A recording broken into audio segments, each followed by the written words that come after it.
नमस्कार बच्चों, आज हम पढ़ेंगे इकाई 14 झांसी की रानी। और इस विधा का प्रकार है कविता।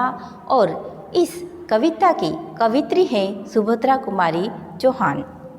सिंहासन हिल उठे, राजवंशों ने भ्रुकुटी तानी थी। बूढ़े भारत में भी आई फिर से नई जवानी थी। गुमी हुई आज़ादी की कीमत सबने पहचानी थी। दूर फिरंगी को करने की सबने मन में ठानी थी। चमक उठी सन 57 में वह तलवार पुरानी थी। बुंदेले हर बोलो के मुँह हमने सुनी कहानी थी। खूब लड़ी मर्दानी वह तो झांसी वाली रानी थी।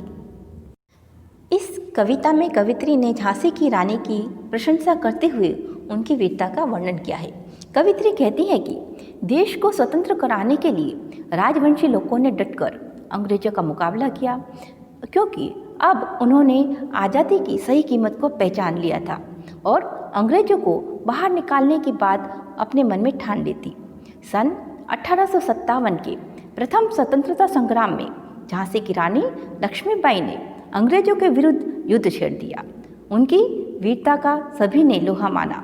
बुंदेलखंड के लोगों में लोक गायक तरीके से अब भी उनकी वीरता के किस्से गाते हैं और दूसरों को सुनाते हैं। आज भी हमको उनकी वीरता के किस्से सुनने को मिलते हैं। कानपुर के नाना की मुँह बोली बहन छबीली थी। लक्ष्मीबाई नाम पिता की वह संतान अकेली थी। नाना के संग पढ़ती थी वह, नाना के संग खेली थी। बर्छी ढाल कृपाल कटारी उसकी यही सहेली थी। वीर शिवाजी की गाथाएं उसको याद जुबानी थी। बुंदेले हर बोलो के मुँह हमने सुनी कहानी थी। खूब लड़ी मर्दानी वो तो झांसी वाली रानी थी। कानपुर के नाना साहब लक्ष्मीबाई को छबीली कहकर बुलाते थे। वे अपने माता पिता की इकलौती संतान थी। वे बचपन से ही नाना साहब के साथ पढ़ी और खेली थी। लक्ष्मीबाई को बचपन से ही बर्छी, ढाल, कृपाण, कटार आदि हथियार बहुत ही प्रिय थे। उनकी रुचि वीरता की कहानी पढ़ने व सुनने में थी। उन्होंने वीर शिवाजी की कहानी भी मुँह ज़बानी याद कर ली थी। रानी लक्ष्मीबाई युद्ध के मैदान में पुरुषों की भांति लड़ी थी। हुई वीरता की वैभव के साथ सगाई झांसी में। ब्याह हुआ रानी बन आई लक्ष्मीबाई झांसी में। राजमहल में बजी बधाई खुशियाँ छाई झांसी में। सुबट बुंदेलों के विरुद्धावली सी वह आई झांसी में। चित्रा ने अर्जुन को पाया, शिव से मिली भवानी थी। बुंदेले हर बोलो के मुँह हमने सुनी कहानी थी। खूब लड़ी मर्दानी वह तो झांसी वाली रानी थी। युवा होने पर लक्ष्मीबाई का विवाह झांसी के राजा के साथ हो गया। इस विवाह से ऐसा लगा मानो वीरता का वैभव के साथ संबंध जुड़ा है। विवाह के बाद लक्ष्मीबाई झांसी आई तो राजमहल में खूब मंगल गीत गाए गए। लक्ष्मीबाई यशगाथा की एक नई कड़ी बनकर झांसी में आई थी।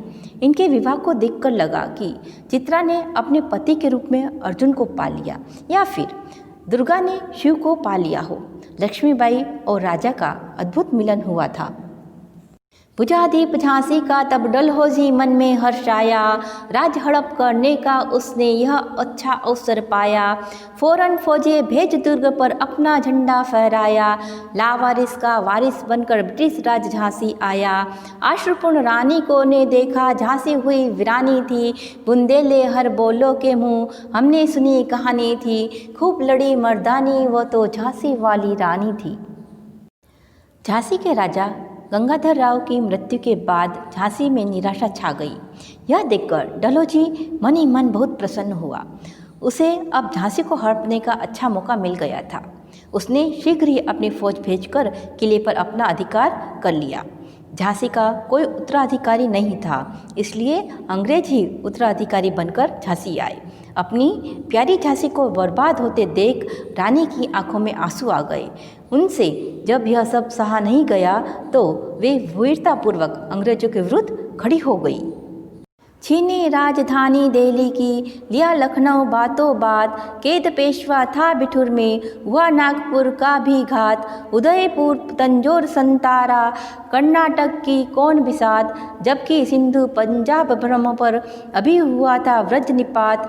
बंगाल मद्रास आदि की भी तो यही कहानी थी। बुंदेले हर बोलो के मुँह हमने सुनी कहानी थी। खूब लड़ी मर्दानी वो तो झांसी वाली रानी थी। अंग्रेजों ने राजधानी दिल्ली पर कब्जा कर लिया था। शीघ्र ही उन्होंने लखनऊ पर भी अपना अधिकार जमा लिया था। अंग्रेजों ने नागपुर पर भी हमला बोल दिया था। अब अंग्रेजों ने उदयपुर, तंजौर, संतारा आदि को भी अपने कब्जे में ले लिया था। तब कर्नाटक की क्या सामर्थ्य थी कि वह बच जाता। इन सबको कब्जे में लेकर अंग्रेजों ने सिंध, पंजाब, ब्रह्मपुत्र पर भी आक्रमण कर दिया था। बंगाल, मद्रास आदि राज्य की भी ऐसी ही दशा थी। इस तरह अंग्रेजों ने धीरे धीरे सारे भारत पर अपना अधिकार जमा लिया था। इनकी गाथा छोड़ चले हम झांसी के मैदानों में, जहाँ खड़ी लक्ष्मीबाई मर्द बनी मर्दानों में। लेफ्टिनेंट वॉकर आ पहुँचा, आगे बढ़ा जवानों में। रानी ने तलवार खींच ली, हुआ द्वंद्व आसमानों में। जख्मी होकर वॉकर भागा, उसके अजब हैरानी थी। बुंदेले हर बोलो के मुँह हमने सुनी कहानी थी। खूब लड़ी मर्दानी, वो तो झांसी वाली रानी थी। अंग्रेजों ने भारत के कई हिस्सों पर अपना कब्जा कर लिया था। इस कहानी को हम यहीं छोड़कर झांसी के मैदान की घटना सुनाते हैं।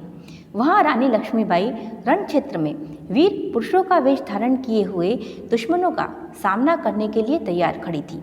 तभी वहाँ वॉकर नामक एक अंग्रेज आता है, जिसे देखकर ऐसा लगता है कि असमान लोगों में युद्ध हो रहा है। वॉकर घायल होकर युद्ध के मैदान से भाग जाता है। उसे ऐसे मुकाबले की बिल्कुल भी आशा नहीं थी। विजय मिली पर अंग्रेजों की फिर सेना घिर आई थी। अब के जनरल स्मिथ सम्मुख था, उसने मुँह की खाई थी। कान्हा और मंद्रा सखियाँ रानी के संग आई थी। युद्ध क्षेत्र में उन दोनों ने भारी मार मचाई थी, पर पीछे यूँ रोज आ गया। हाय घिरी अब रानी थी, बुंदेले हर बोलो के मुँह हमने सुनी कहानी थी। खूब लड़ी मर्दानी, वो तो झांसी वाली रानी थी। रानी की लगातार जीत हो रही थी, परंतु अंग्रेजों की सेना उन्हें बार बार घेर लेती थी। अब की बार रानी से लड़ने के लिए जनरल स्मिथ पहुंचा और रानी ने उसे भी परास्त कर दिया। रानी के साथ कान्हा और मंद्रा नाम की 2 सहेलियां भी थीं। उन्होंने भी युद्ध के मैदान में शत्रुओं को मारा। अचानक यूरोज ने रानी को पीछे से आकर घेर लिया। रानी अंग्रेजी सेना से पूरी तरह घिर चुकी थी। बुंदेलखंड के गायकों के मुख से हमने यह कहानी सुनी थी कि रानी लक्ष्मीबाई वीर योद्धा की तरह रण क्षेत्र में लड़ती रही।